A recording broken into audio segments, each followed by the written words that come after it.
Allahumma rahamna bil Qur'an waj'alhu lana lam ya'lam. Itu ayat tentang ilmu, bukan tentang akidah, bukan tentang ibadah, bukan tentang akhlak, bukan tentang hukum-hukum, tetapi tentang ilmu.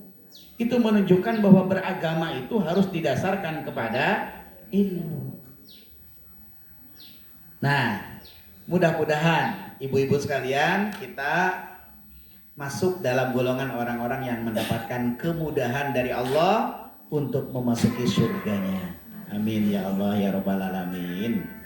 Baik, saya akan full pakai bahasa Indonesia ya. Nah, karena ini kan rata-rata ibu-ibu muda ya. Ya, walaupun masih lebih muda saya.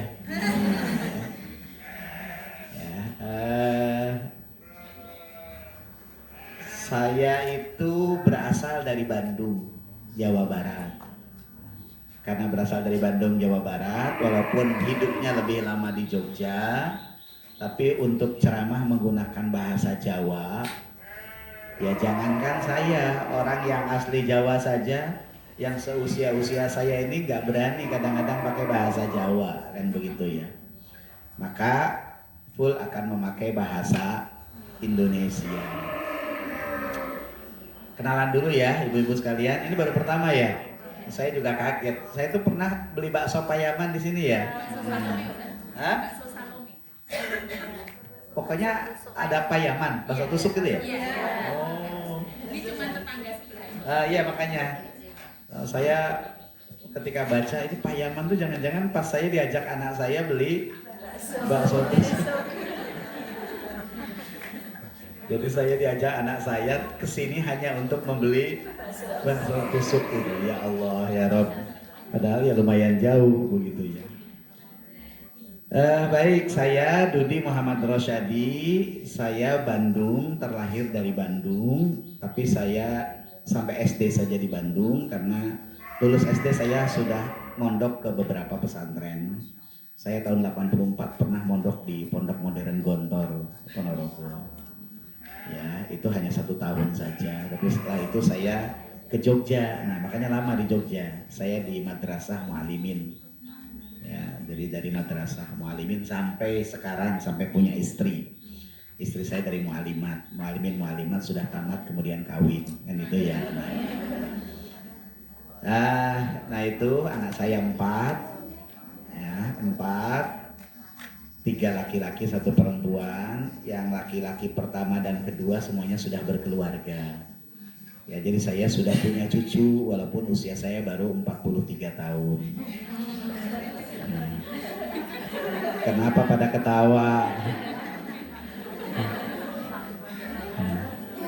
43 tahun, ibu-ibu nggak percaya. Ya, 10 tahun yang lalu ya, 43 tahun itu. Ya, saya sudah punya cucu, 3 cucunya, dari anak pertama itu 2, ya baru lahir seminggu yang lalu yang keduanya itu. Nah kemudian dari anak yang kedua 1, itu laki-laki semuanya. Ya karena anak saya pokoknya lulus kuliah inginnya langsung nikah, nggak mikir pekerjaan. Nah kebetulan anak yang pertama dapat orang Jogja, tapi aslinya Surabaya, bapaknya itu kakak kelas saya. Namanya Ustadz Ma'ruf Amari. Nah, ya. Nah, ada yang pernah dengar namanya Ustadz Ma'ruf Amari? Nah, itu besan saya sekaligus kakak kelas saya di Mu'alimin. Nah, terus ya ketika itu sebenarnya tidak ada niat menikah. Jadi saya meminta anak saya ketika meminta menikah itu untuk menikahi wanita Indonesia yang sedang studi di Al-Azhar, Mesir. Karena pada saat itu anak saya sedang studi di sana. S2, saya katakan kamu masuk S2 terus nikah aja. Nikah sambil kuliah S2. Nah, tapi ketika lulus S1 itu minta pulang dulu. Nah, ketika pulang dulu itu sudah diminta. Sudah diminta, prosesnya cepat, dari bulan Desember, bulan Maret nikah. Diminta untuk menikah gitu maksudnya. Nah, ada yang minta. Ada beberapa yang minta tapi pilihannya jatuh kepada tadi putrinya Ustadz Ma'ruf Amali. Itu yang pertama. Yang kedua, anak saya dapat orang Sumatera, ya, Sumatera Selatan ya, Sekayu namanya itu. Ya itu anak yang kedua. Anak yang ketiga perempuan masih kuliah di UPN. Terus anak yang keempat masih SMA kelas 1. Jadi saya termasuk yang kurang tepat strateginya ya ketika berkeluarga. Terlalu jauh jaraknya. Seandainya jaraknya dekat, saya itu sudah tidak punya anak SMA lagi. Mestinya sudah kuliah semuanya. Nah, ibu-ibu ini ya, masih ada yang muda kan? Bu, lebih baik berat di awal daripada berat di akhir. Nggak apa-apa, gendong, gembol, nggak apa-apa. Tapi nanti setelah gede-gede itu ibu lebih ringan. Nah sekarang ketika saya merasakan ketika fisik sudah semakin melemah, namanya orang semakin tua itu kan semakin melemah. Kok masih punya anak yang membutuhkan ya biaya, yang membutuhkan peran kita sebagai orang tua. Nah itu berat, ya berat. SMA kelas 1 berarti anak saya nanti selesai kuliah, kalau lancar kuliahnya usia saya 60 tahun pas memang. Tapi kan kita nggak tahu usia dari Allah itu sampai kapan. Nah, trennya sekarang mati itu usia 40 tahun. Nah ya. Ya, baik ibu-ibu sekalian, kajian kita pagi hari ini adalah hadis arba'in. Hadis arba'in itu adalah kumpulan hadis yang dibuat oleh seorang muhaddis, seorang ahli hadis yang dikenal dengan Imam Nawawi. Bu, Imam An-Nawawi itu sepanjang hidupnya tidak menikah. Beliau meninggal di usia masih muda, sekitar 43 tahun kalau tidak salah. Ya, ibu-ibu yang janda atau yang belum itu ada peluang. Ya, cuman sudah di kuburan masalahnya. Nah, ya. Imam An-Nawawi. Imam An-Nawawi itu pernah selama 2 tahun berturut-turut tidak pernah tidur di dipan. Tidak pernah tidur terlentang. Beliau tidurnya sambil duduk. Saking asiknya meneliti hadis. Jadi meneliti hadis, ngantuk, tidur di situ. Bangun, teliti hadis lagi, kamar mandi ya tidak di situ. Nah, ya. Nah, terus duduk lagi meneliti hadis terus itu selama 2 tahun. Ya Allah, ya Rabb, Masya Allah ya. Begitu cintanya beliau terhadap hadis. Dan orang ahli hadis itu dinyatakan akan pandai untuk berhujjah. Kalau orang hafal Quran, dia akan mendapatkan kemuliaan. Dan orang yang pandai dalam bidang hadis, maka dia akan pandai berhujjah. Karena rincian-rincian Al-Quran itu adanya di dalam hadis. Nah, dikumpulkanlah oleh Imam An-Nawawi beberapa hadis yang beliau beri nama Arba'in. Arba'in itu 40, tapi isi kitabnya itu 42 hadis. Ya. Walaupun namanya Arba'in 40, tapi isinya itu 42 hadis. Dan beliau pilihkan hadis-hadis yang dikumpulkan itu adalah hadis-hadis yang berbicara tentang prinsip-prinsip beragama. Dasar-dasar agama. Jadi kalau kita ingin mengetahui dasar-dasar agama, hafalkanlah 42 hadis yang ada dalam kitab hadis Arba'in ini. Maka kita akan paham dengan dasar-dasar agama kita. Ya, baik dasar-dasar yang bersifat usul, pokok seperti akidah, maupun dasar-dasar yang bersifat furu', cabang, ya, yaitu ada di dalam hadis Arba'in. Maka hadis arba'in itu berbicara tentang akidah, berbicara tentang ibadah, berbicara tentang akhlak. Ya, lain kalau kita mengkaji kitab hadis Riyadhus Shalihin. Kalau kita mengkaji kitab hadis Riyadhus Shalihin, isinya adalah tentang akhlak semuanya. Ya, berbeda lagi kalau kita mengkaji hadis Bulughul Maram. Kalau Bulughul Maram isinya hukum semuanya, fikih semuanya begitu. Tidak ada hadis akhlak di dalam kitab Bulughul Maram. Nah, kalau hadis arba'in walaupun hanya 1-2 itu mencakup dasar-dasar agama tadi. Baik dasar agama yang terkait dengan masalah akidah, terkait dengan masalah ibadah, terkait dengan masalah adab. Ya. Amal ada semua. Ya. Di dalam hadis arba'in ada juga hadis yang dhaif, yang lemah. Tetapi karena berbicara tentang fadhailul amal, tentang keutamaan amal, maka hadis yang lemah itu boleh diamalkan pada masalah-masalah amal perbuatan. Tapi hadis yang lemah, yang dhaif tidak bisa dijadikan sebagai hujjah untuk masalah-masalah akidah dan masalah-masalah hukum. Ya. Nah, ibu-ibu sekalian, mungkin kita tidak akan berbicara tentang hadis diroyahnya. Hadis diroyah itu berbicara tentang sanadnya, tentang penilaian hadisnya. Itu tidak akan sampai ke sana karena itu kita harus punya dasar dulu teori ilmu, namanya ilmu usulul hadis atau ilmu mustalahul hadis. Nah, harus punya dasar itu dulu. Kalau tidak punya dasar ya kita tidak bisa paham.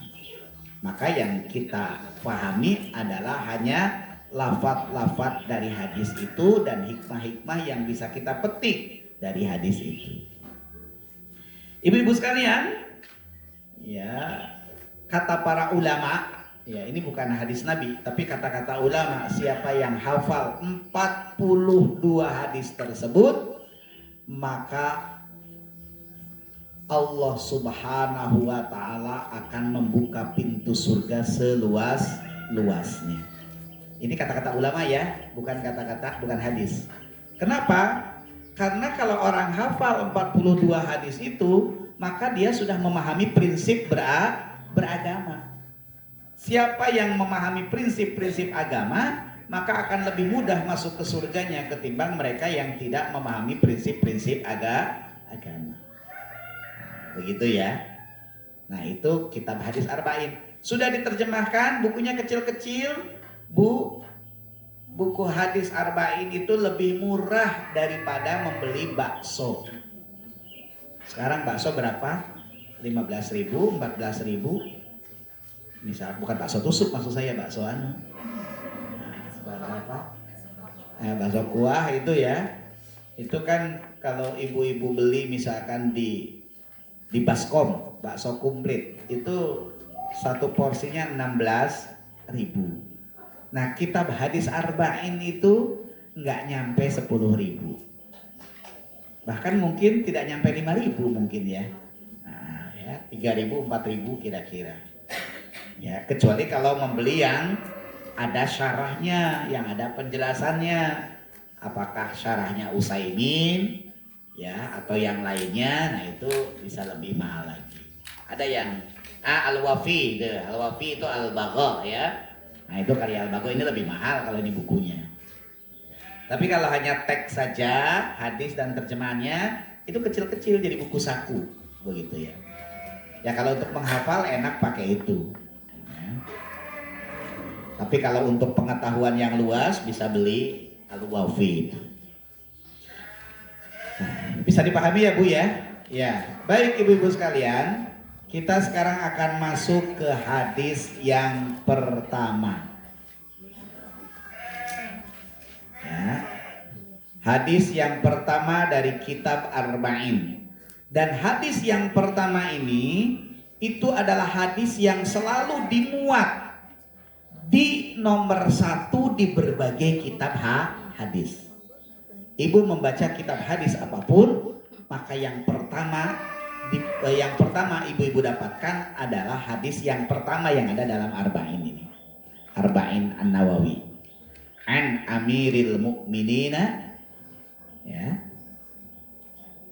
Abi Hafsin Umar bin Khattabi radhiyallahu anhu. Hadis ini berasal dari sahabat Umar bin Khattab yang mendapatkan gelar Amirul Mukminin. Jadi Umar bin Khattab itu mendapatkan gelar Amirul Mukminin. Bapaknya dari istri Nabi yang bernama Hafsah, Abu Hafsin, yaitu Umar bin Khattab. Ini perlu dijelaskan karena mungkin ada Umar bin Khattab yang lain, ya. Di Indonesia juga ada teman saya namanya Umar bin Khattab, tapi yang dimaksudkan bukan itu. Teman saya Umar bin Khattab orang Buton. Jadi perlu mendapatkan penjelasan. Oh, Umar bin Khattab ini adalah sahabat Rasulullah sekaligus bapak mertua Rasulullah, karena anaknya yang bernama Hafsah diperistri oleh Rasulullah Shallallahu Alaihi Wasallam. Dan pasca meninggalnya Rasulullah, beliau kemudian menjadi khalifah kedua yang mendapatkan gelar Amirul Mukminin.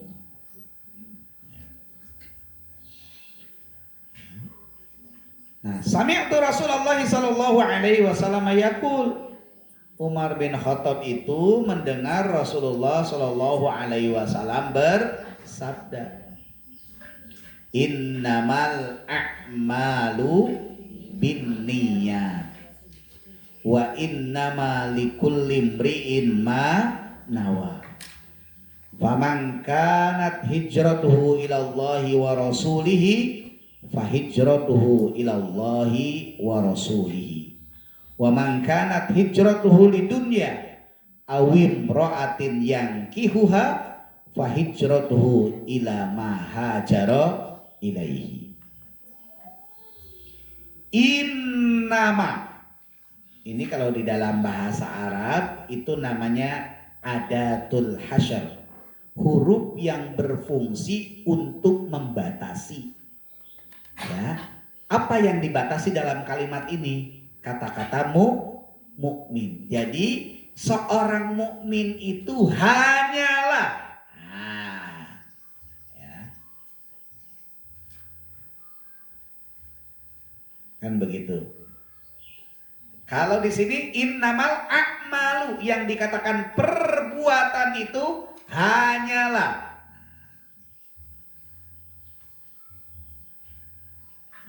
Perbuatan itu banyak, tetapi perbuatan yang dinilai menurut hadis ini hanyalah binniyat, perbuatan yang didahului oleh niat.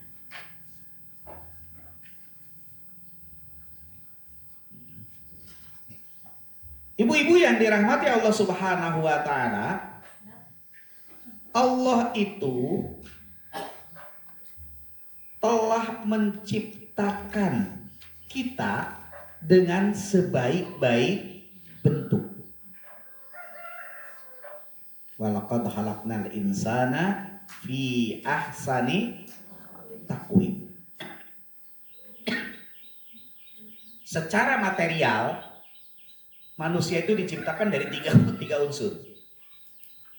Yang pertama adalah unsur jasad. Ya, unsur jasad. Yang kedua adalah unsur ruh.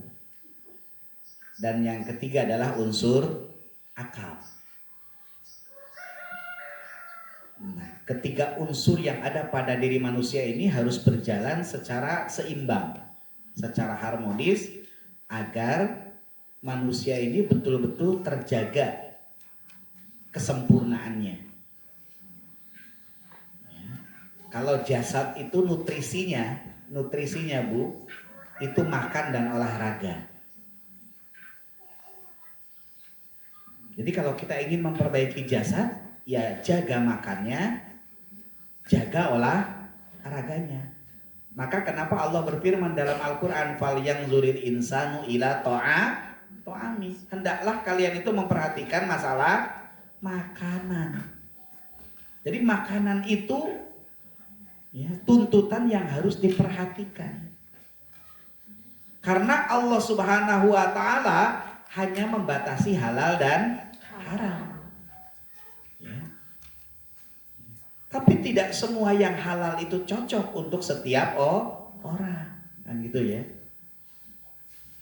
Saya itu kalau makan, Bapak Ibu, ibu-ibu sekalian, saya kalau makan nasi itu cuma 1 sendok. 1 sendok nasi. Ya.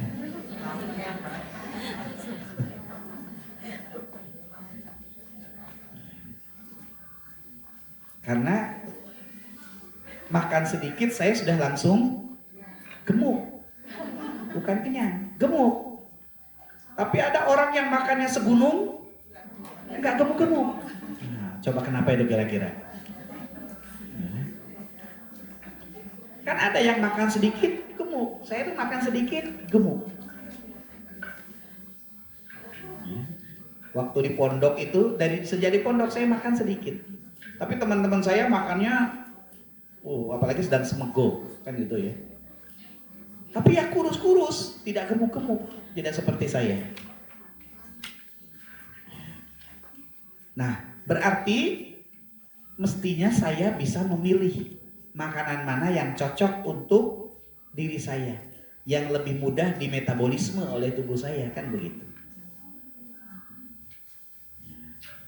Ada orang yang nggak cocok dengan sambal, tapi ada orang yang kalau nggak ada sambal itu malah nggak cocok, begitu.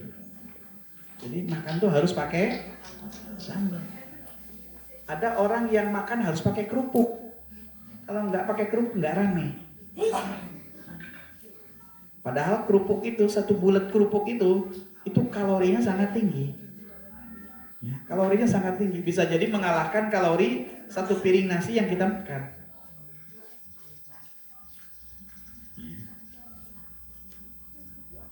Ya, maka falyanzuril insanu ila ta'am. Jadi nutrisi fisik itu ya tadi olahraga atau makan. Maka olahraga itu sesungguhnya kebutuhan jasad kita. Jadi kalau kita berolahraga, kita telah memberikan hak kepada jasad kita.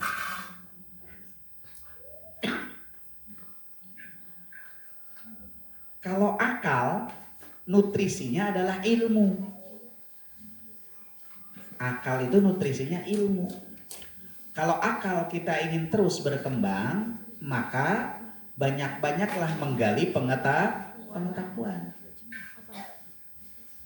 Itu akal ilmu.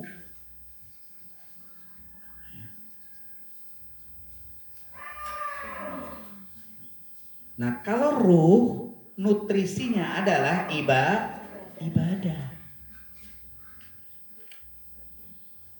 Ibadah. Nah, ibu-ibu sekalian, walaupun Allah menciptakan 3 unsur ini fungsinya untuk menyempurnakan hidup manusia, tapi ternyata ada konsekuensi yang muncul dari bercampurnya 3 unsur ini. Ya, konsekuensi yang muncul adalah adanya potensi manusia untuk melakukan penyimpangan. Ya. Ya tadi nggak boleh sambal, tetap makan sambal. Nggak boleh kecut-kecut, makan kecut-kecut. Nggak boleh makan jeroan, yang paling disenengi susu jeroan, kan itu ya. Jadi ada potensi penyimpangan.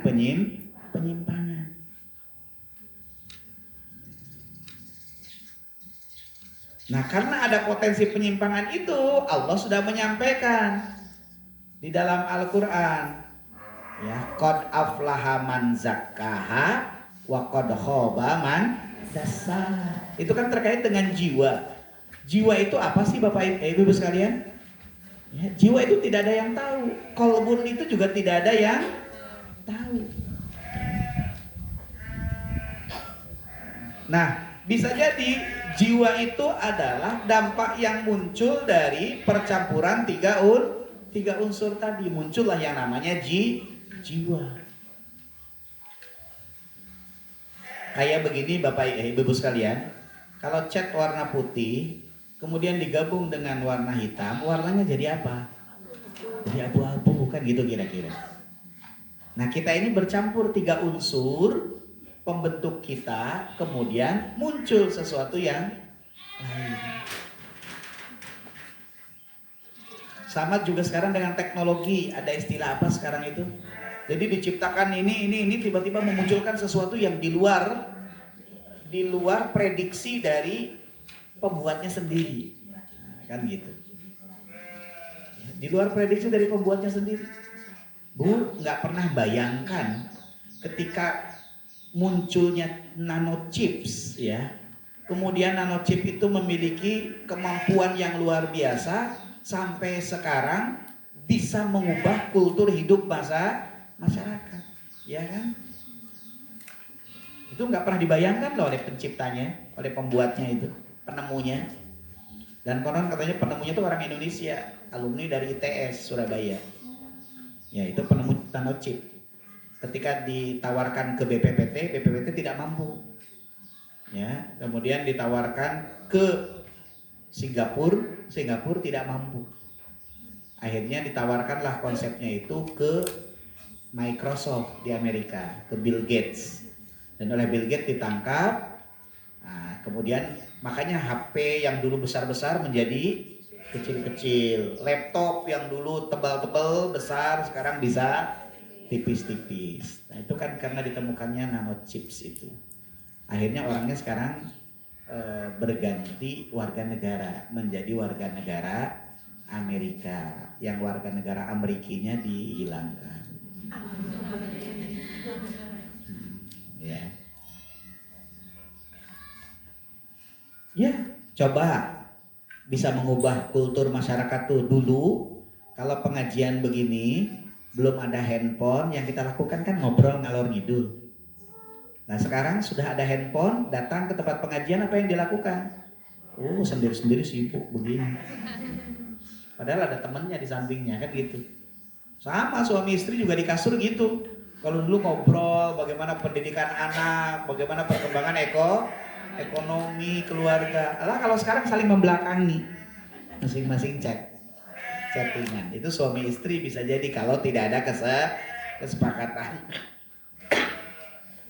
Kalau saya punya kesepakatan dengan istri, di kasur tidak boleh main handphone. Di kasur ya. Karena dampak negatifnya sangat besar. Ya, saya tidak akan bicara banyak tentang itu ya. Tapi kita kembali. Jadi dampak dari struktur material manusia itu muncul hal yang lain. Seperti tadi jiwa, nafs gitu ya.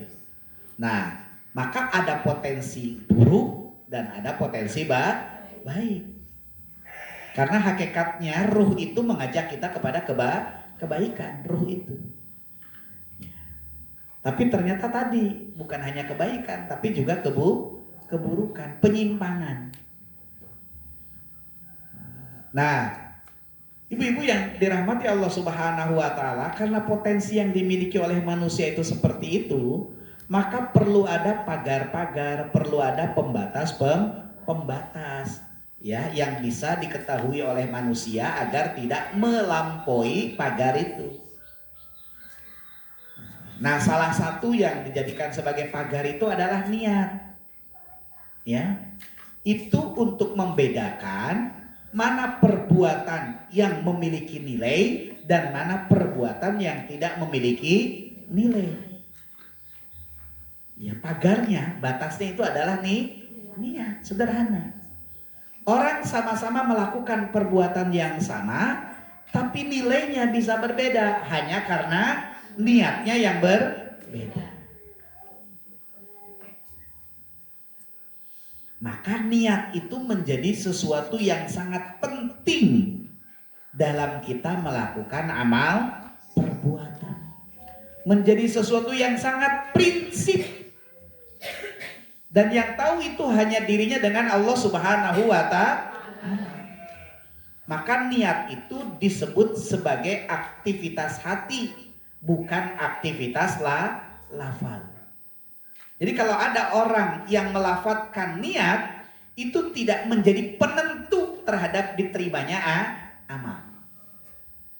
Misalkan ada orang mau sholat pakai usolli ya, usolli fardhu zuhri, lafadznya usolli fardhu zuhri arba'a rakaatin mustaqbilal qiblati ada lillahi ta'ala, tapi di dalam hatinya dia masih saya akan sungguh-sungguh supaya kelihatan oleh orang kalau saya sholatnya.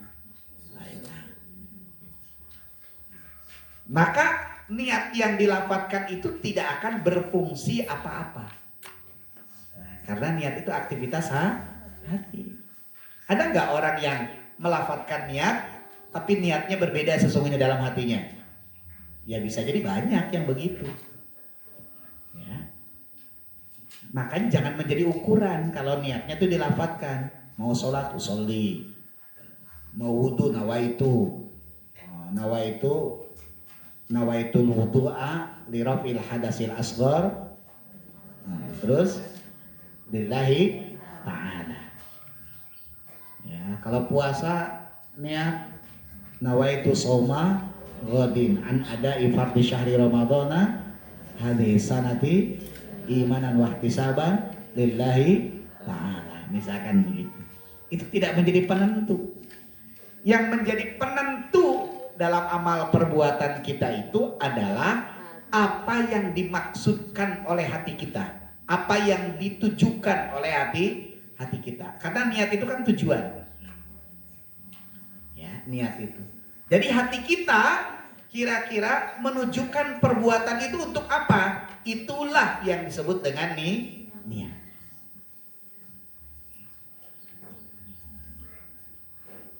Itu yang disebut dengan niat.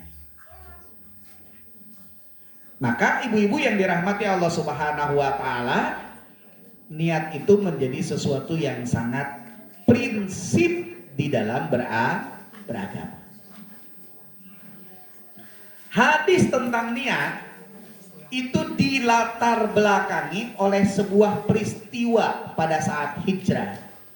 Ada seorang sahabat ya yang dia ikut hijrah hanya karena mengejar seorang wanita yang diidamkannya. Nah, wanita yang diidamkan itu bernama Ummu Qais. Ya. Itu wanita yang diidamkan bernama Ummu Qais. Dia ingin sekali mendapatkan Ummu Qais.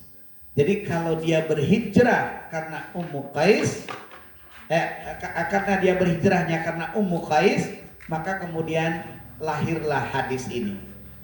Ya, maka kata Rasulullah, "Kana hijratuhu ilallah wa rasulihi, fa hijratuhu ilallahi wa rasulihi. Wa man kana hijratuhu lidunya," siapa yang hijrahnya itu untuk dunia, awim ra'atin yang kihuha, atau perempuan yang ingin dinikahinya, fa hijratuhu ila ma hajara ilaihi, maka yang dia dapatkan ya apa yang dia niatkan itu. Kalau karena wanita, ya wanita akan dia dapatkan. Tapi dia tidak memiliki nilai lain di sisi Allah Subhanahu wa Ta'ala. Maka ibu-ibu sekalian, kalau kita menginginkan hidup kita ini semuanya investasi akhirat, niatkanlah apapun yang kita lakukan itu hanya semata-mata karena Allah. Masak itu bukan hanya sekedar ibu sebagai istri, tapi masak itu hanya semata-mata karena Allah menginginkan keluarganya sehat sehingga dia bisa tenang dalam beribadah. Kan itu. Makanya kenapa kok nikah itu nisfuddin, separuh agama. Karena setiap apa yang dia dilakukan oleh kita itu sesungguhnya punya nilai investasi akhirat yang sangat besar.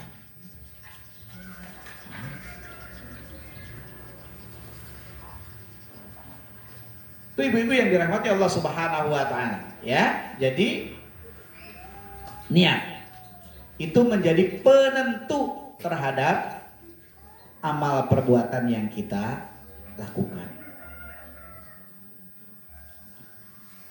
Ya bahkan kalau saya pernah marah, ibu-ibu sekalian, marah kepada murid saya.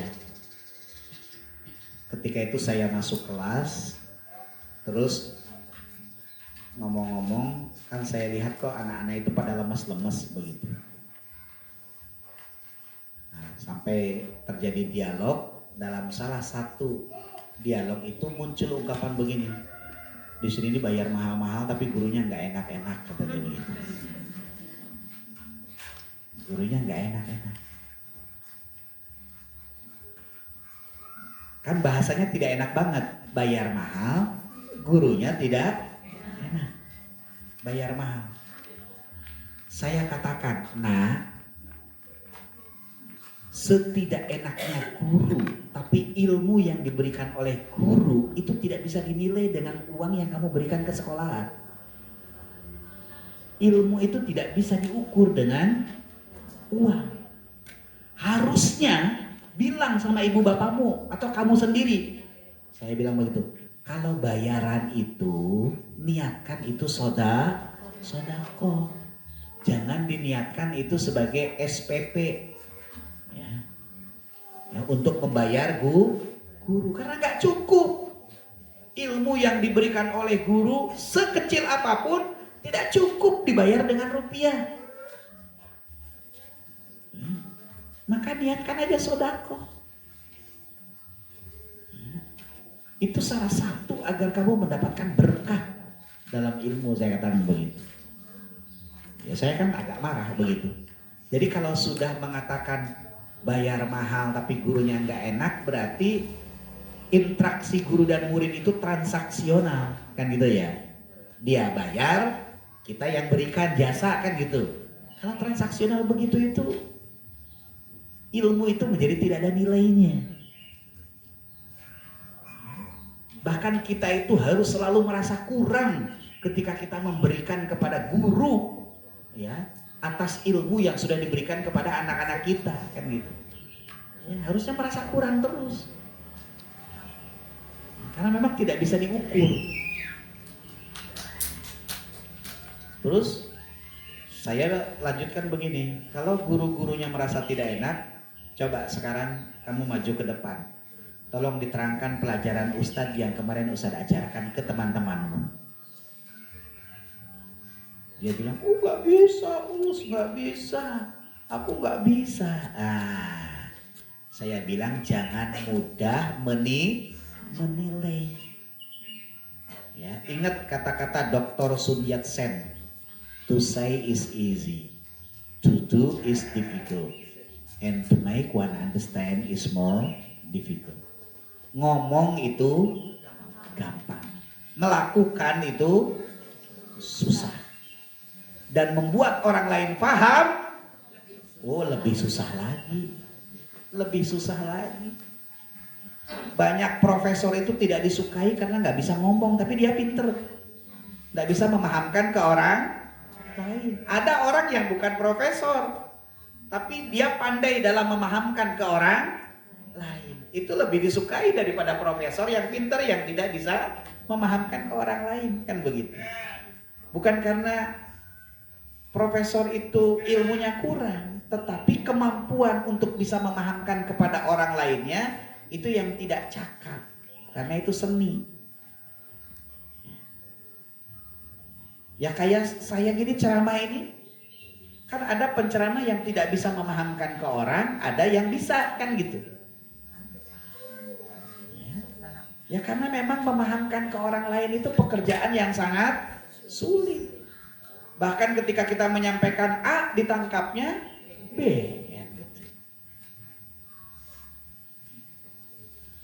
Jadi niatkan sedekah. Kalau diniatkan sedekah, ya Allah, sudah investasi akhirat mendapatkan ilmu. Atau jangan sedekah, dah infak lah gitu ya. Ya, apa bedanya infak sama sedekah, Bapak Ibu sekalian? Bedanya sedekah sama infak itu satu, Kalau infak itu selalu materi. Ya, selalu materi itu infak. Makanya kotak yang berjalan itu namanya bukan kotak sodako, tapi kotak infak. Jadi kalau itu lewat jangan disenyumin. Nah, karena senyum itu bukan materi, tapi harus dimasukin. Itu infak. Makanya di masjid-masjid nggak ada itu kotak sodako, adanya kotak infak. Karena materi infak itu. Ya. Kalau sodako itu tidak selalu materi. Senyum itu sodako. Jadi kalau kotak infak kok kita senyumin, itu nggak pas. Nah, namanya kotak infak, bukan kotak sodako. Ya. Yang kedua, kalau infak itu lebih bersifat struktural. Kalau sodako tidak. Bersifat struktural itu begini. Suami kepada istri itu infak. Nah, makanya kan sering disebut suami itu yang memberikan nafkah. Nafkah itu kan dari kata-kata infak, satu akar kata itu. Ya, suami ke istri infak, tapi istri kepada suami sedekah. Orang tua kepada anak itu infak. Anak kepada orang tua itu sedekah. Kita ke masjid itu infak.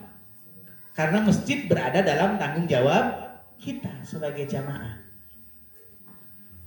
Nah, kalau masjid mau memberikan sesuatu kepada kita, itu namanya sedekah. Majelis taklim ini infak namanya, karena hidupnya majelis taklim itu menjadi tanggung jawab kita. Terus kalau majelis taklim ini memberikan sesuatu kepada ibu-ibu, misalkan ada pisang goreng, misalkan gitu ya, atau ada aram-aram, nah itu adalah sedekahnya dari majelis taklim ini. Ya. Jadi niatkan betul bahwa apapun yang kita lakukan hanya semata-mata karena Allah Subhanahu wa Ta'ala, tidak yang lain. Niatkan sebagai ibadah.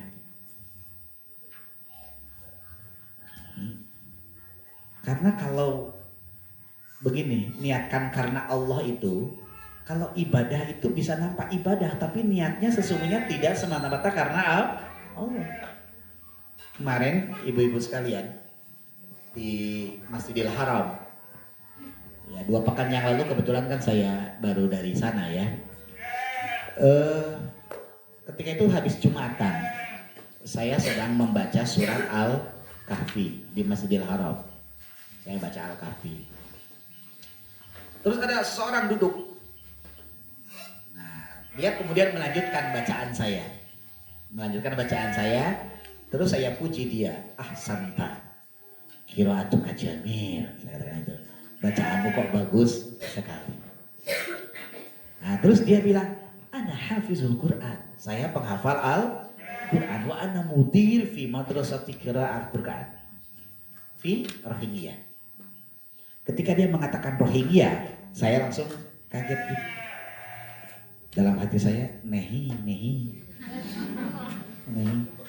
Karena aksennya orang Rohingya dengan aksennya orang Arab itu berbeda. Dan aksen dia itu aksen orang Arab. Aksennya orang Arab. Bukan orang Rohingya. Betul. Ketika ngomong, ujung-ujungnya dia minta infak untuk pondoknya. Nah, maksud saya pengabdian kepada pondok itu ibadah. Tapi kan kita nggak tahu dia benar apa dia itu. Jangan-jangan itu hanya untuk kepentingan dirinya sendiri, karena ada unsur bohongnya. Ini yang saya maksudkan. Kemasannya itu kelihatannya ibadah, kemasannya. Tapi niatnya bukan ibadah, kan gitu. Ya kalau dengan bahasa yang kasar ini seperti orang munafik. Orang munafik itu begitu, kelihatannya sholat, tapi niatnya itu bukan karena Allah. Itu orang munafik. Nah ini yang pertama, kandungan hadis tentang niat, bahwa amal perbuatan itu ditentukan oleh niat. Hikmah yang kedua, ibu-ibu yang dirahmati Allah Subhanahu wa taala. Sudah jam berapa? Berapa menit lagi nih? Oh, sudah 13 ya. Oh ya Allah. Sebentar lagi 5 menit lagi ya. Oh, masih 15 menit. Oh, masih 15 menit. Ya, berarti masih lumayan. Oh, gitu ya. Baik.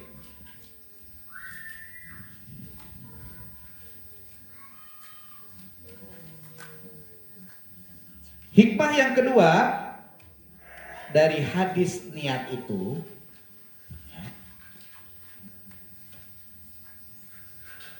perbuatan yang dilakukan oleh seseorang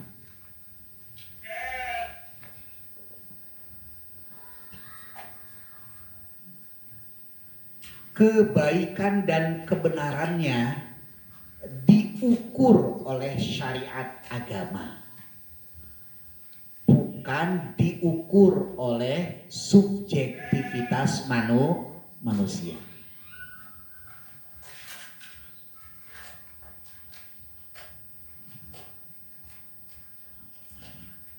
Ini yang harus menjadi prinsip ya, Bu.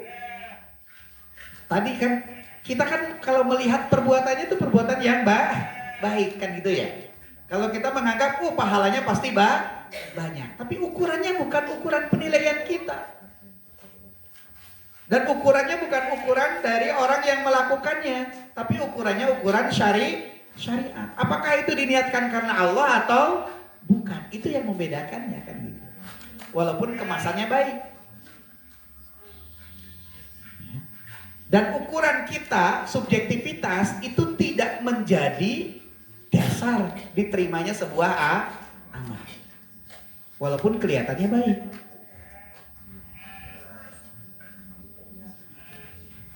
Atau sebaliknya, perbuatan itu buruk, tapi menurut kita perbuatan itu baik. Contoh Bu, saya pernah dialog. Ada seorang rentenir, ibu-ibu ini rentenir. Ibu-ibu ini suka meminjamkan uang, terus memakai bunga. Dia bilang kepada saya, Ustadz, saya itu niatnya membantu loh. Membantu. Bukankah ajaran agama kita itu mengajarkan kalau kita harus saling membantu, tolong menolong? Kenapa kok pekerjaan atau perbuatan saya yang seperti itu disalahkan? Wong saya itu membantu. Terus saya bilang begini, Bu, yang namanya membantu itu ibu tidak perlu memakai bunga. Terus dia bilang begini, Pak Ustadz, saya itu tidak ngambil bunga. Cuman uang 10 juta tahun ini dengan 10 juta tahun yang akan datang itu berbeda. Nilai 10 juta yang akan datang itu bisa jadi lebih rendah daripada 10 juta tahun ini. Jadi itu untuk menjaga nilai dari rupiahnya. Saya tidak ngambil bunga Pak Ustadz. Itu dalihnya ya. Karena dia ingin membenarkan apa yang dia lakukan. Padahal perbuatan itu jelas perbuatan yang tidak benar. Kan gitu. Nah terus saya bilang begini, Bu, yang namanya nilai itu tidak dipengaruhi oleh transaksi ibu ketika menolong. Tapi nilai itu dipengaruhi oleh aspek dari luar ya. Kalau bahasa ekonominya ekonomi makro mungkin kan gitu ya. Itu kan dari luar, bukan transaksi antara dirinya dengan yang meminjam. Kenapa kok nilai itu dipengaruhi oleh luar, tapi yang harus bertanggung jawab yang minjam? Nah, kan gitu toh? Kan tidak pada tempatnya. Saya minjam uang 10 juta. Terus saya harus membayar misalkan 15 juta. 5 jutanya itu untuk menjaga nilai rupiah. Padahal yang punya kewajiban menjaga nilai itu bukan saya sebagai peminjam. Tapi kenapa saya yang harus menanggung? Nah, itu kan tidak tepat. Paham ya Bu Be? Nah, ibu itu langsung mantuk-mantuk. Mantuk-mantuk. Kenapa dia dibebani oleh sesuatu yang dia tidak melakukan? Kalau turunnya nilai rupiah itu bukan karena dia, Bu. Nah, kalau ibu ingin, ya, kalau ibu ingin nih, Bu, tetap nominalnya itu tidak turun, maka transaksinya jangan pakai mata uang, tapi transaksinya pakai emas. Misalkan ibu pinjamkan emas 10 gram, besok membalikan ke saya pokoknya emas, jangan uang. Boleh uang tapi nilainya harus disamakan dengan emas. Karena akadnya itu pinjam meminjam emas, bukan uang. Oh gitu nggak Pak Ustadz? Enggak Bu. Nah, dulu tiap Kamis ngaji dengan saya satu keluarga besar itu. Nah, satu keluarga besar. Akhirnya sejak ngaji dengan saya, dia tinggalkan itu. Ya. Bahkan ada hutang-hutang di tempat yang lain, saya bilang ikhlaskan saja. Ikhlaskan.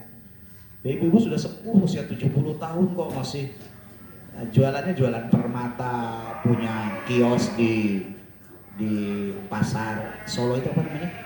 Klewer, punya berapa kios begitu. Nah, kita lihat ketika dia mengatakan perbuatan dia itu perbuatan baik, perbuatan menurut syariat, itu ukuran yang digunakan adalah ukuran subjektif dirinya, bukan ukuran dari syariat. Padahal amal perbuatan itu baik dan buruknya ukurannya adalah syariat. Kalau menurut syariat baik, walaupun menurut kita buruk, ya tetap harus kita lakukan. Tapi kalau menurut syariat buruk, walaupun menurut kita baik, harus kita tinggalkan. Jadi tidak bisa kok niat melakukan sesuatu yang buruk diniatkan untuk ibadah. Ya. Niat buruk untuk ibadah. Misalkan ada seorang janda misalkan, lama tidak nikah lagi. Terus ada seorang laki-laki bilangnya, saya mau membantu dia, ya, agar hak-hak manusianya itu terpenuhi. Nah, maka saya bantu. Lakukanlah hubungan, akhirnya hubungan intim, karena bahasanya adalah dalam rangka membantu, membahagiakan. Gimana itu kira-kira? Satu kali saya itu buka Facebook, di Facebook itu ada drama Cina, ya, entah drakor apa dracin saya nggak tahu ya. Nah, biasanya kan gitu ya, tiba-tiba muncul gitu. Ketika saya scroll itu kok tiba-tiba muncul Dracin. Akhirnya saya berhenti dan saya lihat. Itu pas. Walaupun kan biasanya tidak utuh filmnya itu ya. Cuman begini, bagaimana mereka membuat film yang tidak didasarkan kepada agama. Ceritanya begini, ada suami istri. Nah, si istrinya ini hamil bukan dengan suaminya, tapi dengan teman SMA-nya. Nah, kebetulan teman SMA itu sakit leukemia yang usianya pendek. Nah, hamil itu nanti kalau anaknya lahir, tulang sumsumnya akan diambil supaya bisa mengobati si laki-lakinya itu. Ini kalau memakai bahasa agama, jadi kata si perempuan itu, aku tidak mau cerai sama kamu, aku kan membantu temanku yang sakit ini loh. Nah, gitu ya. Yang sakit ini biar dia sembuh, makanya aku hamil dulu punya anak, nanti anaknya tulang sumsumnya akan diambil untuk obati dia. Masa kamu Masa kamu tidak punya hati gitu? Saya dalam rangka membantu orang, aku tidak mau cerai. Coba ini, saya langsung geleng-geleng, terus saya langsung scroll, nggak mutu ini, ya. Karena jelas secara agama itu tidak benar.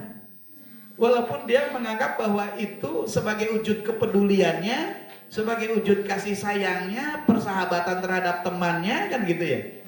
Tapi kan dalam syariat itu sesuatu yang tidak mungkin dilakukan. Ini hadirin yang dirahmati Allah. Jadi ukurannya adalah ukuran syariat. Maka kalau yang masyru', kalau yang disyariatkan, lakukan. Tapi kalau yang tidak disyariatkan, ya tidak usah dilakukan.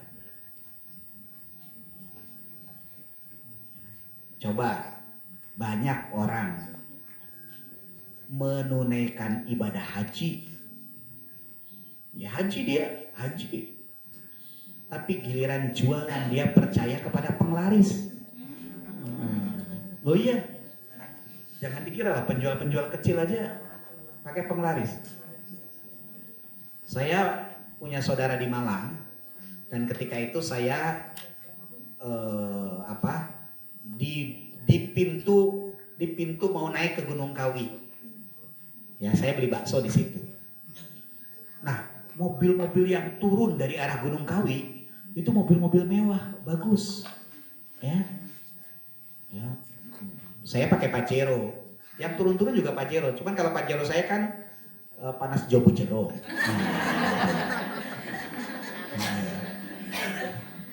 Kalau ini benar-benar Pajero yang turun, Alfa Pajero.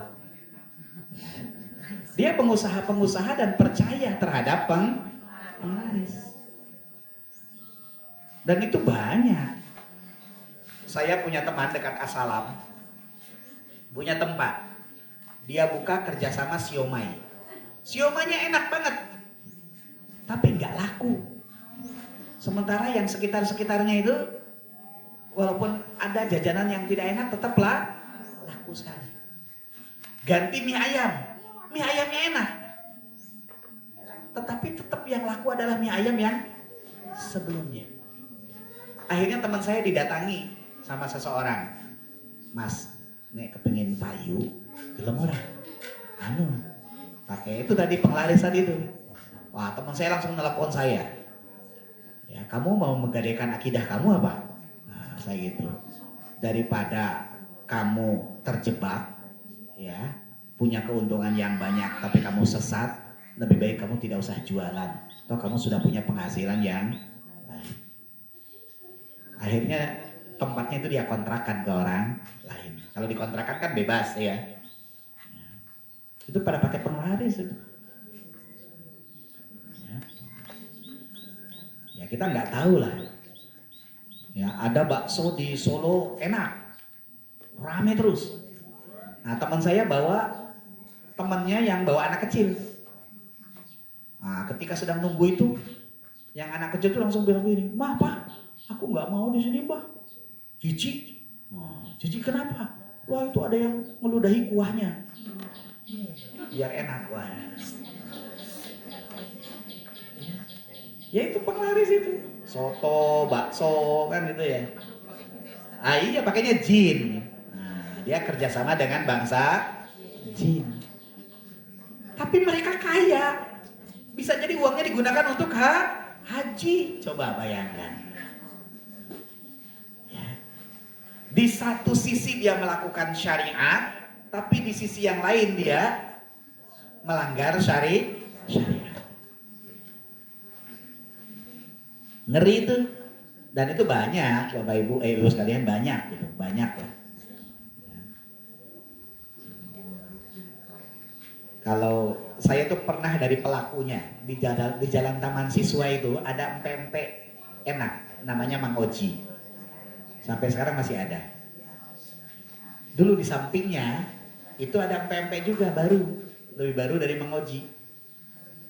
Nah setelah di sampingnya itu ada empek-empek baru, yang laris itu empek-empek yang baru itu.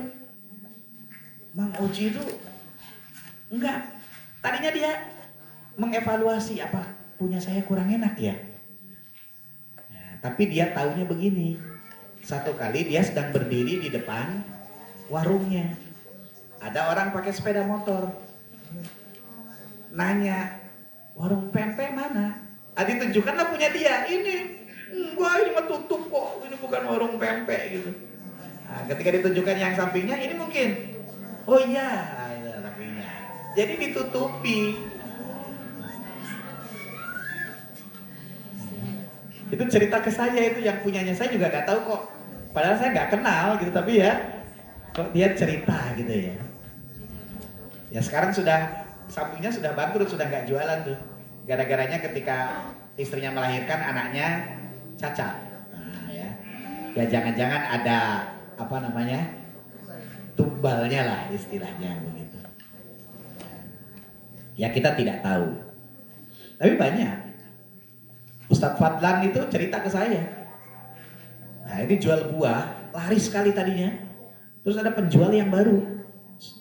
Ketika ada penjual yang baru, toko buah yang lama ini, ketika memberikan kan seger-seger. Tapi setiap dibawa pulang, semua pelanggannya itu komplain, busuk-busuk dalamnya katanya gitu. Sampai dia bingung gitu. Saya itu beli seger-seger. Tapi kenapa kok ketika dibawa ke rumah kok busuk-busuk? Akhirnya oleh Ustadz Fadlan itu diruqyah tempatnya. Wah, diruqyah. Nah, ketika diruqyah itu, ya ternyata ada permainan, persaingan. Ya, ketika itu sudah diruqyah, akhirnya yang ini laku lagi yang lama ini. Yang baru akhirnya tutup. Begitu. Ya. Dan mereka bisa jadi orang-orang yang sholat.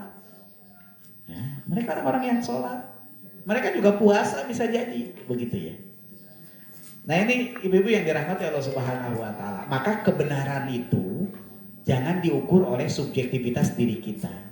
Menganggap bahwa itu tidak apa-apa kita lakukan. Tapi standarnya adalah syari. Jadi itu hikmah yang kedua. Bahwa amal perbuatan itu ukuran kebenarannya adalah ukuran syariat.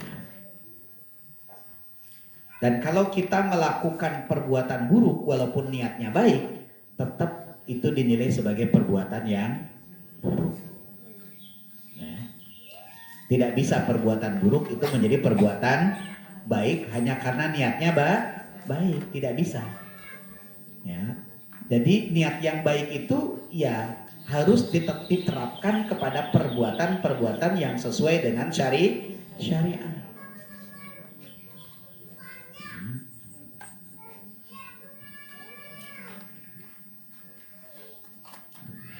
Itu yang kedua. Kemudian hikmah yang terakhir, ibu-ibu yang dirahmati Allah Subhanahu wa ta'ala. Hikmah yang terakhir,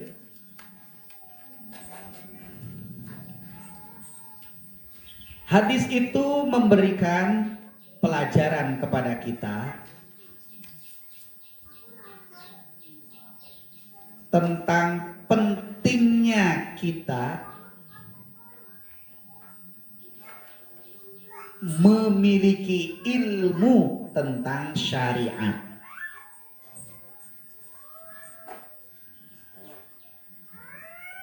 Memiliki ilmu tentang syariat. Ini di awal tadi sudah disinggung. Jadi amal perbuatan itu harus didasarkan kepada ilmu. Perbuatan yang tidak didasarkan kepada ilmu itu bisa sesat. Sesat.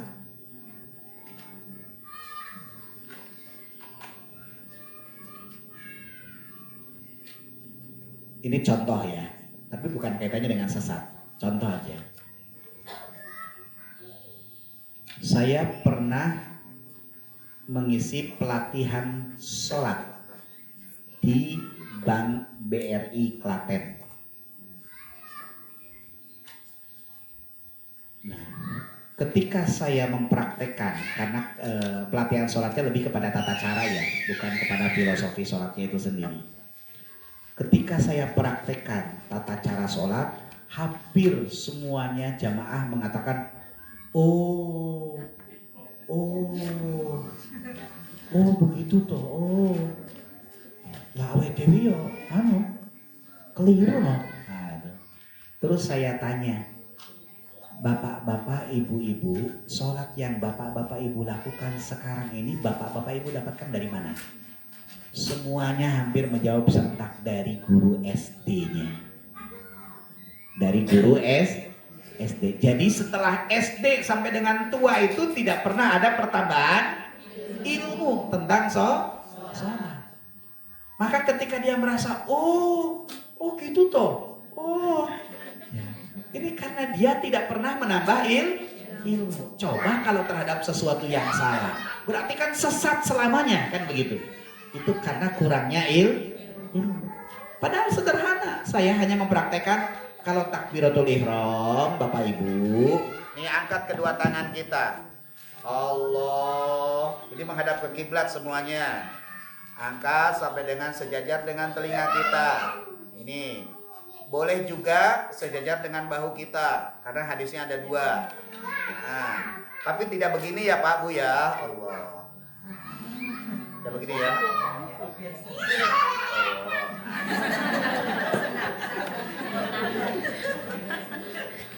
Sederhana kan? Tapi karena dia tidak pernah menambah ilmu tentang sholat sejak dari SD sampai dengan tua, maka yang dia lakukan yang diajarin oleh guru SD. Bisa jadi dulu dia tidak serius ketika mendapatkan pelajaran dari guru, atau memang kapasitas guru SD-nya pada saat itu baru sebatas itu. Nah, di situ pentingnya ilmu. Itu masih untung, artinya tidak sampai membatalkan sholat. Kan kesalahan-kesalahan dalam sholat tidak membatalkan sholat. Nah sekarang kalau sampai membuat sesat kita, karena kurangnya ilmu kita terus melakukan kesesatan. Ya sama aja dengan yang tadi yang saya terangkan, saya ceritakan rentenir tadi itu. Karena dia menganggap perbuatan itu perbuatan yang baik, membantu orang lain. Coba kalau dia tidak menambah ilmunya, bisa jadi sampai mati dia akan lakukan terus. Karena menurut dia bahwa saya membantu orang. Di situ pentingnya tolabul ilmu. Maka rakuslah kita terhadap ilmu. Dan satu-satunya dengki yang diperbolehkan itu adalah dengki terhadap ilmu. Ya. Dengki boleh. Kalau ada orang pintar itu kita boleh. Ya. Dengki terhadap ilmunya itu. Begitu ya ibu-ibu sekalian. Itu adalah hadis yang pertama dari kitab hadis Arba'in. Ya, sudah lewat jauh, mohon maaf. Kurang lebihnya mohon maaf yang sebesar-besarnya. Aku qouli hadza billahi taufiq wal hidayah. Assalamualaikum warahmatullahi wabarakatuh. Waalaikumsalam. Masih semangat ibu-ibu? Ini tadi Mas Ustaz ceramah tidur, ngantuk, muak. Iya, insya Allah snacknya bisa disambil makan deh.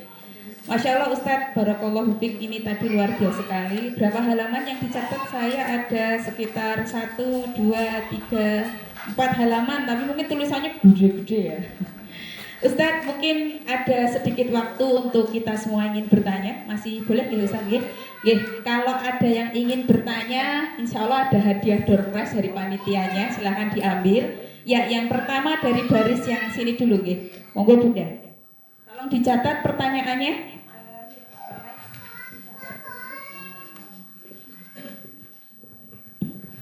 Assalamualaikum warahmatullahi wabarakatuh. Saya Eliza. Saya mau bertanya tentang masalah tadi tentang panglaris ya Pak ya, Pak Ustadz. Jadi gini, suami istri perbedaan pendapat. Karena saya juga baru sih di Jawa ini juga. Jadi yang satunya seorang istri percaya dengan sholat duha, sholat tahajud, melakukan agama. Nah yang satunya lagi kayak di Jawa ini kan lebih banyaknya tirakat ya.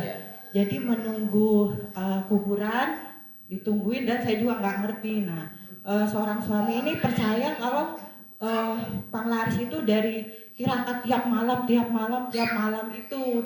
Tapi memang apa ya? Emang ada perbedaannya. Perbedaannya yang tadinya ibaratnya tadinya kurang laku, kurang apa, agak lebih laris lah, lebih apa gitu kan. Jadi, nah istri ini jadi apa ya? Agak goyah. Ini sebenarnya kayak duha, tahajud itu sebenarnya untuk rezeki bertambah atau bagaimana atau apa lebih kebanyakan kayak tirakat nunggu, karena saya berpikirnya gini, tirakat itu kan nungguin orang meninggal kuburan, itu logika saya. Kalau misalnya doanya sama Allah kan masa lebih percaya sama yang meninggal gitu kan, yang kuburan aja udah meninggal gitu loh. Maksudnya itu aja sih ya, sekitar itulah. Karena saya kurang paham sih masalah tirakat juga. Itu aja. Makasih. Langsung dijawab atau semuanya boleh? Monggo, jawab dulu. Sekalian ya Ustaz. Ya. Berikutnya yang mau ingin bertanya, ya monggo dari sini dulu urut ya. Ya.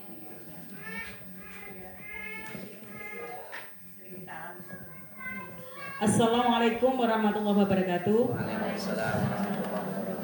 Terima kasih Ustadz waktu yang diberikan kepada saya. Saya ingin bertanya masalah hutang piutang tadi ya Ustadz.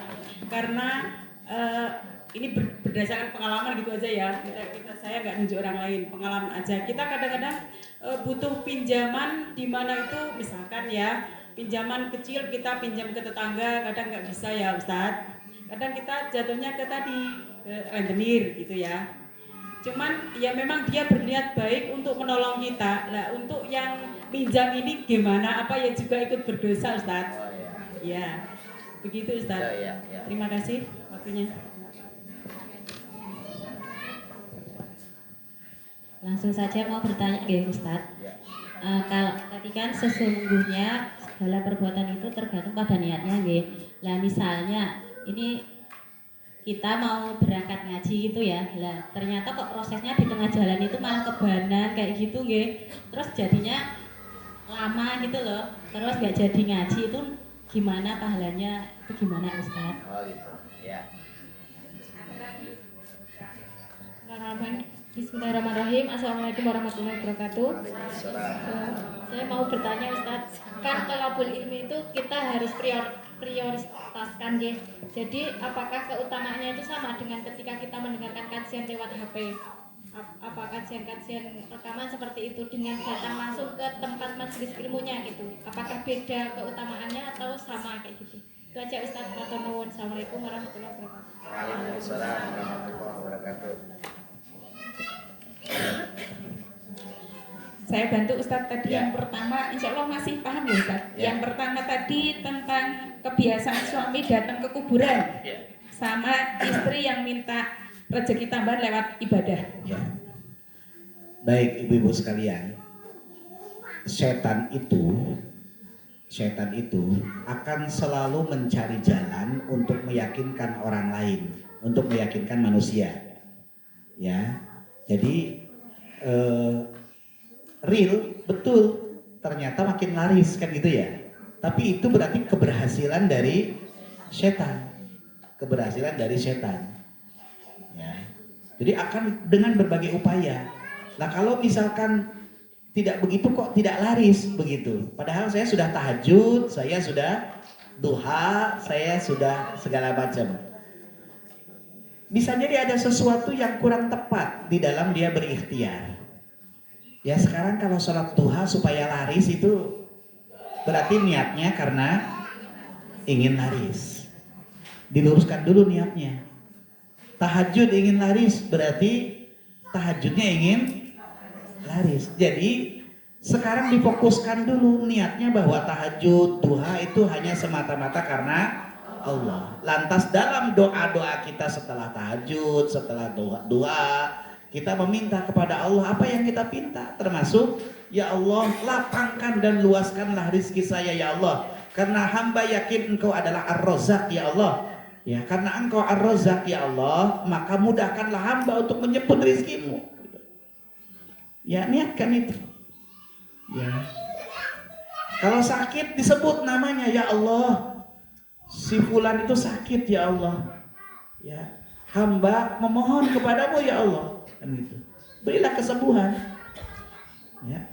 Saya termasuk orang yang memperbolehkan kita meminta kepada Allah itu dengan pintaan, tidak dengan secara sindiran. Ya. Misalkan ya Allah sembuhkanlah, tidak dengan ya Allah kalau engkau kehendaki sembuhkan, kalau tidak ya nggak usah engkau sembuhkan, tidak begitu gitu. Ya. Oh kita ini sedang minta kok kepada Allah kan gitu ya. Dan Allah itu maha memberi kan begitu. Ya itu. Nah, makanya istrinya jadi goyah itu secara akidah begitu, karena lama-lama akan menjadi pengikut setan itu, karena jerat-jerat setan itu kan banyak. Kalau Imam Syafi'i itu mengatakan ada 7 langkah setan, tapi tidak perlu kita bahas ya. Nah itu ibu-ibu sekalian yang dirahmati Allah Subhanahu Wa Taala. Ya, nah, jadi makanya tadi saya katakan bahwa standar yang kita gunakan dalam beramal itu adalah standar agamanya dulu, itu yang digunakan. Ya, karena kalau standarnya bukan standar agama, ya, akhirnya akidah kita akan goyah. Tadi kan standarnya bukan agama nih suaminya nih, pokoknya budaya, tirakatan. Setelah itu, oh benar menghasilkan, jadi semakin percaya, itu semakin jauh dari Allah. Kalau dalam bahasa agama itu istidroj sesungguhnya. Istidroj itu dilulu, tapi untuk dijauhkan. Ya, dilulu oleh Allah, dagangannya jadi laris, tapi dengan laris itu dia semakin jauh dari Allah. Begitu ya Bu ya. Nah. Masya Allah. Nah, ya. Paham ya Bu, insya Allah Ya. jawabannya sudah menenangkan. Yang kedua, kalau posisinya utang piutang, yang berdosa itu kan yang nambah bunganya dari piutangnya. Nah yang utang ini kena dosa enggak? Ya sama, yang berhutang dan yang memberi hutang itu ya, karena yang berhutang itu telah memberikan peluang orang yang menghutangi berbuat dosa, riba, kan gitu. Nah kalau meminjam Bu, meminjamlah ke tempat-tempat yang kita aman dari riba, ya, aman dari riba. Ya, misalkan kalau ada tetangga yang sangat Islami begitu ya, kita betul-betul butuh banget, ya bisa. Di samping perlu kita meminta betul kepada Allah Subhanahu Wa Taala jalan keluar dari permasalahan yang kita hadapi. Ya itu yang seringkali itu kita merasa Tuhan kita itu adalah uang. Jadi kebutuhan kita itu yang dicari uangnya, bukan meminta kepada Allahnya. Minta kepada Allah. Ya. Dengan meminta kepada Allah maka kita akan diberikan jalan banyak ikhtiar, kan gitu. Ya. Karena kalau kita merasa saya butuh uang, saya harus pinjam ke sana sini, seakan-akan yang menentukan masalahnya selesai itu adalah uang. Ya, makanya kenapa Al-Quran bahasanya pakai togut. Togut itu ketika kita memiliki ketergantungan kepada sesuatu itu, maka sesuatu itu akan menjadi Tuhan. Ya, jadi kalau kita merasa bahwa yang bisa menyelesaikan problem saya adalah uang, berarti uang itu menjadi Tuhan kita. Gitu. Itu yang harus hati-hatinya di situ. Itu sudah wilayah akidah ya Bu ya. Jadi begitu Bu, ya. Jadi tetap berdosa yang meminjam juga. Termasuk yang mencatat bukan sebagai piutang dan utang itu gimana Ustaz? Nah, karena dia tahu perbuatannya. Karena dia tahu perbuatannya ya dia juga terkena dosanya. Nah, kecuali kalau dia mendakwahi, dia mencatat tapi dia mendakwahi bahwa perbuatan ini perbuatan yang salah. Nah, gitu. Nah, itu tidak masalah. Tapi dia mencatat sesuatu yang dia tahu bahwa itu salah. Nah, ya dia tetap terkena dosanya. Semoga Gitu kita ya. dikuatkan rezekinya ya. Ya. Kalau nggak bisa memenuhi kebutuhan sabar ya Ustadz ya. Iya. Sabar. Sabar insya Allah. Insya Allah. Ya. Ya, Allah itu tidak akan membuat kita sengsara, tidak akan membuat kita kelaparan. Semakin bertakwa itu semakin diluaskan rezekinya. Oh insya Allah. iya, wa may yattaqillaha yaj'al lahu makhraja wa yarzuqhu min haitsu la yahtasib. Itu kan janji Allah. Siapa yang bertakwa, Allah akan berikan jalan keluar dan akan Allah berikan rezeki dari jalan yang tidak disangka-sangka. Jadi takwanya itu yang harus kita Butuh prioritaskan. iman ya Ustadz ya. Iya. Butuh iman. Berikutnya Ustadz pertanyaannya, mau ngaji, qadarullah ada halangan. Kemudian bagaimana dengan pahala niat mengaji kita? Di dalam Islam itu, Bu, niat itu sudah mendapatkan satu pahala. Niat saja. Kalau niat itu diwujudkan, ya Ibu lakukan, maka pahalanya menjadi 2, bertambah. Tapi kalau niat keburukan, itu belum dicatat niat keburukannya. Tapi kalau melakukan, kemudian niat itu dilakukan, maka keburukannya itu dicatat 1. Itu dalam syariat begitu. Nanti mendatanginya dapat pahala 1, setiap putaran rodanya itu juga dihitung, setiap ibu senyum kepada orang lain ketika ketemu juga pahala. Jadi pahalanya banyak sebenarnya. Ya. Kebanan menglarisi tukang tambal ban ya sedekah itu, ya kebaikan. Ya, kan begitu. Ngobrol senyum itu sedekah. Jadi luar biasa. Kalau misalkan kita tidak sempat, waktunya sudah lewat, ya insya Allah pahala kita tetap banyak. Ya, mungkin kita tidak mendapatkan ilmunya, tapi kita mendapatkan pahalanya. Tapi kalau kita datang ke majelis taklimnya, bukan hanya pahala yang kita dapatkan, tapi juga kita mendapatkan ilmunya. Begitu ya Bu ya? Ya. Yang terakhir Ustadz pertanyaannya, apa perbedaan keutamaan mendengar kajian langsung dan lewat media sosial Ustaz? Ya itu namanya sama-sama thalabul ilmi Bu, begitu ya. Kalau ilmu itu kita terapkan, ya nilainya sama. Cuman kalau tatap muka itu tadi berjalannya ibu itu dinilai. Ibu bertemu dengan teman itu juga dinilai pahalanya. Ibu tersenyum kepada ustadznya, juga pahalanya banyak, kan begitu ya. Jadi semakin banyak. Kalau di kamar sendirian hanya lihat, ya itu dapatnya hanya ilmu, dapatnya ilmu. Nanti kemudian ilmu itu diterapkan, nah ibu mendapatkan pahala, kan begitu. Begitu ya Bu ya. Tetap dibersamai malaikat ya Ustaz? Oh tetap dibersamai malaikat. Tapi sebaiknya Bu ya, sebaiknya. Karena kalau kita lewat media itu belajar itu tidak tuntas, ya karena yang menyampaikan juga punya keterbatasan waktu, punya keterbatasan tempat misalkan. Maka sebaiknya belajar agama itu, apalagi Al-Quran, itu talaki, ketemu dengan orangnya langsung, itu lebih baik. Nah, ya, itu lebih baik karena banyak pahala yang didapatkan, bukan hanya ilmu tapi pahala yang banyak didapatkan. Nah kalau lihat YouTube apalagi disambi-sambi dengan masak nasi goreng, nah, itu ya hanya dengar doang, itu ya tadi niatnya itu benar-benar untuk mencari ilmu atau niatnya untuk masak, kan begitu. Itu aja berbeda nanti penilaiannya di sisi Allah Subhanahu wa taala. Begitu ya Bu ya. Terakhir, sesi terakhir ada lagi yang mau bertanya? Satu lagi ya Ustadz? Insya Allah sebelum 5 menit kita tutup setelahnya. Monggo. Kenalan dulu boleh Bu? Assalamualaikum warahmatullahi wabarakatuh. Waalaikumsalam warahmatullahi wabarakatuh. Nama saya Bu Ikom, saya dari Indunoan Jedes. Gini Pak Ustadz, ini tadi masalah ini thalabul ilmu ini ya. Saya itu kalau pagi itu niat saya juga pengen ngaji. Tapi lewat radio ada mendengarkan tanya jawab itu. Sambil masak, saya sambil dengerin tanya jawab itu. Itu gimana itu Pak? Ya. Terima kasih. Assalamualaikum warahmatullahi wabarakatuh. Waalaikumsalam warahmatullahi wabarakatuh. Oh ini. Yang kedua gini, misalnya ada rumah dikontrakkan, tapi rumah itu untuk kontrakan rentenir itu, misalnya ada itu yang apa utang itu namanya ya rentenir itu ya untuk aktivitas itu gimana, itu yang menyewakan itu gimana Pak Ustaz? Assalamualaikum warahmatullahi wabarakatuh. Tepatnya hasil sewa dari kontrakan yang untuk aktivitas rentenir itu bagaimana juga ya Ustadz hukumnya? Ya, monggo Ustadz.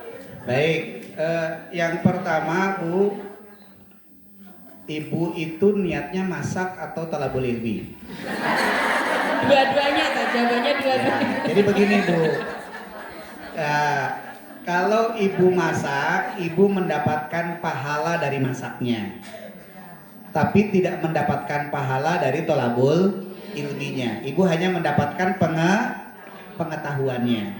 Nanti kalau pengetahuan itu ibu terapkan,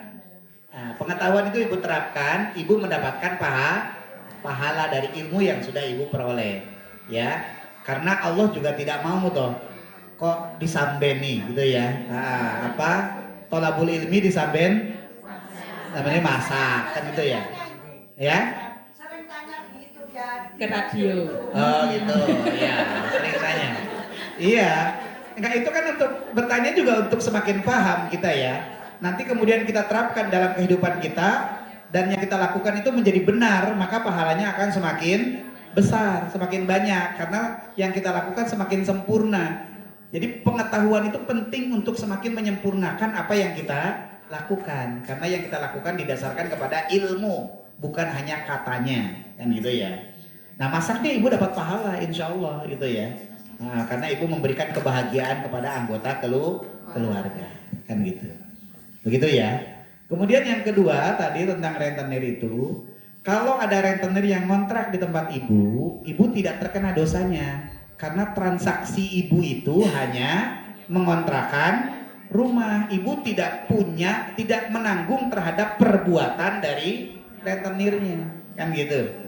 Ya sama dengan ada orang yang ngontrak di tempat kita, lantas yang ngontrak itu bunuh orang lain, kan gitu. Apa kita juga yang ngontrakan rumahnya kena dosa? Tidak, karena transaksi kita itu transaksi kontrak, kan gitu ya. Persoalan dia melakukan pembunuhan, melakukan perbuatan dosa yang lain, itu urusan dia dengan Allah. Itu begitu. Jadi tidak apa-apa Bu kalau kontrakan. Dan ibu tahu kalau dia itu seorang rentenir, tidak apa-apa ibu kontrakan. Selama transaksinya bukan pinjam meminjam yang pakai bunga, tapi transaksinya ibu hanya kontrakan rumah, gitu aja. Ya. Itu halal, tidak apa-apa. Ya. Begitu Bu? Ya. Masih kurang puas? Gimana? Oh iya. Ya monggo Bu. Iya boleh disempurnakan aja monggo. Nanti nggak bisa tidur nanti malam. Tapi ini lain cerita. Nah gitu. Gini, saya tuh depan rumah tuh ada yang jual gorengan. Nah. Cuman saya tuh kok kasihan jualnya kok nggak laku-laku gitu ya. Saya tuh sering ya membeli cuman sekedarnya kasihan. Kok cuma ngarisi gitu loh Pak Ustadz. Itu ada pahalanya enggak itu Pak Ustadz? Karena sering kalau saya beli itu enggak kemakan gitu, cuma saya tuh kasihan gitu loh. Iya. Gitu ya. Terima kasih Pak Ustadz. Sudah Bu ya. Ya alhamdulillah Ibu walaupun hanya menglarisi dalam rangka membantu, itu pahalanya besar Bu. Ya, kalau keluarga ibu nggak ada yang makan, itu nanti bisa dibawa ke tempat saya Bu. Ya. Atau ibu borong gorengannya bawa ke tempat saya, bermanfaat insya Allah gitu ya. Jadi kalau kita yang menglarisi, itu kita memberikan kebahagiaan kepada orang. Ya, kan penjual itu kalau dagang kita larisi dia bahagia, itu pahala. Ya, pahala. Bukan hanya transaksi jual belinya saja. Bukan hanya ibu menyerahkan uang, ibu mendapatkan gorengan, bukan hanya sekedar itu, tapi memberikan kebahagiaan itu memberikan pahala. Dan ibu doakan mudah-mudahan kalau ibu menglarisi nanti ada orang yang mengikuti ibu begitu. Ya, saya itu suka begitu ibu sekalian. Saya kalau misalkan lihat sepi, mudah-mudahan kalau saya beli di sini nanti tiba-tiba banyak yang datang dan selalu sering kali begitu. Saya makan, tiba-tiba ada yang jadi banyak akhirnya yang beli itu. Yang mudah-mudahan itu barokahnya kan begitu. Jadi nggak apa-apa begitu. Begitu ya Bu ya. Ya, ini terakhir dari saya Ustaz. MC-nya mau tanya.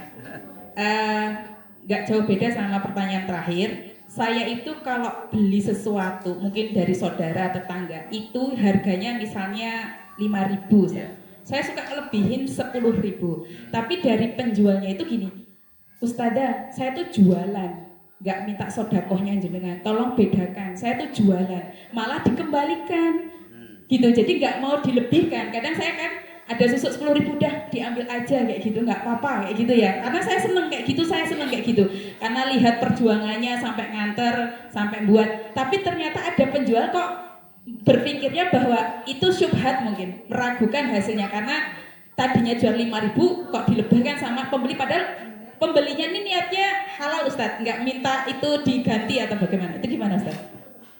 Ya, baik Bu. Sebaiknya begini ya, sebaiknya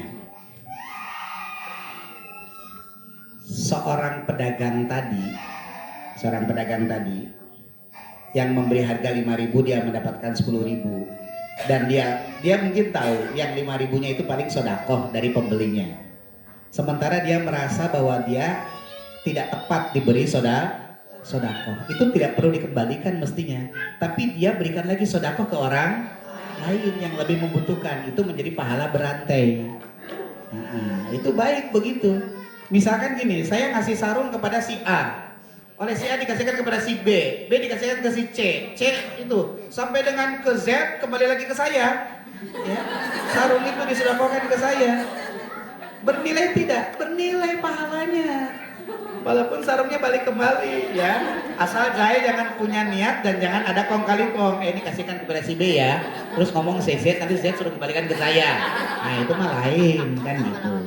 Jadi sebaiknya Bu, walaupun transaksi Ibu betul harganya sekian, selama transaksi jual belinya sudah sah, transaksi jual beli yang sah itu ada barangnya tidak goror ya, tidak ada goror itu cacat ya, menipu, unsur penipuan itu tidak ada. Kemudian si pembeli itu ingin memberikan sodakoh kepada Ibu, tidak mengambil kembaliannya, ya diambil aja oleh Ibu. Ya diambil. Terus kalau Ibu merasa bahwa saya tidak pantas untuk diberi sodakoh, ada yang lebih pantas lagi, kasihkan itu kepada yang membutuhkan. Karena kalau Ibu menolak sodakoh, seakan-akan Ibu menunjukkan keangkuhannya di hadapan pembeli. Saya tuh begini gak butuh sodakohmu kok. Nah itu kan menunjukkan keangkuhan.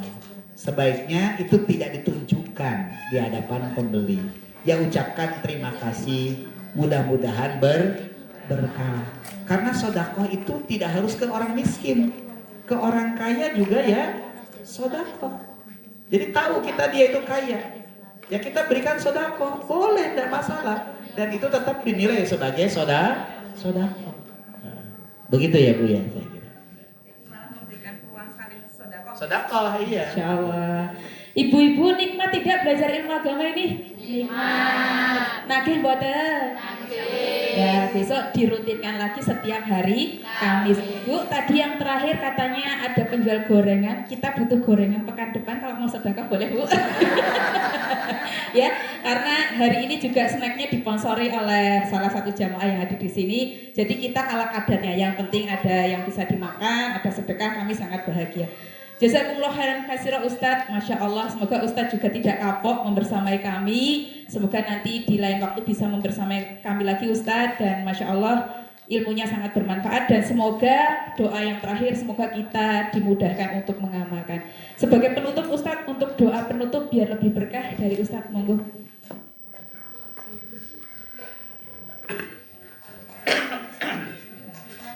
Baik Bu, mari kita bersama-sama berdoa. A'udzubillahi minasyaitonirrajim. Bismillahirrahmanirrahim. Alhamdulillahirabbil alamin, hamdan syakirin, hamdan na'imin, hamdan yuwafi ni'amahu wa yukafi'u mazida. Ya Rabbana lakal hamdu kama yanbaghi li jalali wajhikal karimi wa 'azimi sultanik. Allahumma shalli wa sallim wa barik ala nabiyyina Muhammadin wa ala alihi wa sahbihi ajma'in. Allahumma inna nas'aluka bi anna nashhadu annaka antallah la ilaha illa antal ahadus samad lam yalid wa lam yulad wa lam yakul lahu kufuwan ahad. Allahumma inna nas'aluka 'ishatan haniyatan wa mitatan sawiyatan wa maradan ghaira mukhzin wala fadih Allahumma ahsin akibatana fil umuri kulliha wa ajirna min khizyid dunya wa azabil akhirah. Allahumma aslih lana dinana alladhi huwa ismatu amrina wa aslih lana dunyana allati fiha ma'ashuna wa aslih lana akhiratana allati fiha ma'aduna waj'alil hayata ziyadatan lana fi kulli khair waj'alil mauta rahatan lana min kulli syarr.